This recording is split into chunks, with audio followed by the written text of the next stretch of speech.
Լամինատներ ընդամենը 2390 դրամ 1 քառակուսի մետրի համար։ Գործում է նաև 16 ամիս 0% ապառիկ։ Մանրամասները idealsystem.am։ Իրականում մեր ընդդիմությունը կեղծա նույնիսկ իր ցանկությունները արտահայտելու մեջ, որովհետև երբ որ ասում ես ով չի ուզում խաղաղություն, հետո գնում դրոշ ես վառում,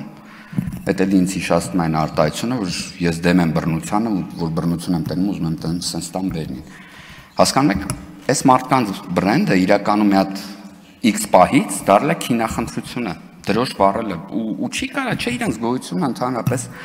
դառնում է իջիկ, հենց դրա համար էլ հիմա իրանք իրանց ոնց են պահում, բոլոր երիտասարդ եղել ենք կհիշենք կռիվների ժամանակ կային մարդիկ, որոնք տենց այդ թեժ կետից հեռանում էին ու հեռվից սկսում էին հայհոյել, գորգորալ, բայց անպայման պահում էին այդ անվտանգ տարածությունը, որպեսզի հանկարծ որևիցե վտանգի դեպքում կարողանան ճողոպտել։ Հիմա իրանց արածն էսա, որովհետև իրանց ձևակերպման բացասական իմաստով ճակատագրական, իսկ մեր ձևակերպման դրական իմաստով ճակատագրական բանը քննարկում եւ ստեղ չկա այդ մտքերի բախումը,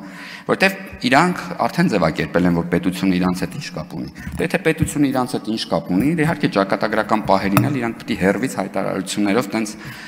փորձեն ինչ-որ բան անեն, բայց ես ինչ էի ուզում ասեի, ինչքան էլ իրանք սենց բաներ անեն, մենք այսօրվա կարևորությունը պետքա չմոռանանք, եւ այո, ես ուզում եմ փաստել, որ սա իմ երազանքներից մեկն էր, որ այս ամբիոնից մենք մի օր կխոսանք ոչ թե սպասվելիք, այլև հաստատված խաղաղության մասին, եւ ես ուզում եմ նաեւ հատուկ շեշտել, որ մեր հայտարարության վերջի կետը այդ գիտեք ինչի է նման, երբ որ խաղաղություն, նոր ստեղծված խաղաղությունը երեխայի պես բան է, երբ որ ծնվում է, ինքը խոցելի է, իրան պետքա փաղաքշել, ու կան բժշկական ցուցումներ, զգուշավորություն, որ այդ երեխան ավելի ամրապնդվի առողջությամբ ու ավելի առողջ մեծանա։ Այ մեր 4-րդ կետում գրվածը բոլորին է վերաբերվում։ Հարգելիներս, այդեն ցուցումներն են բժշկական, որ պետք են խոցելի խաղաղությունը, որովհետև կան եւ ներքին հարձակումներ եւ կլինեն արտաքին հարձակումները, դեռ խոցելի երեխայի նկատմամբ պետքա հստակ պահել այս ցուցումները։ Շնորհակալ եմ։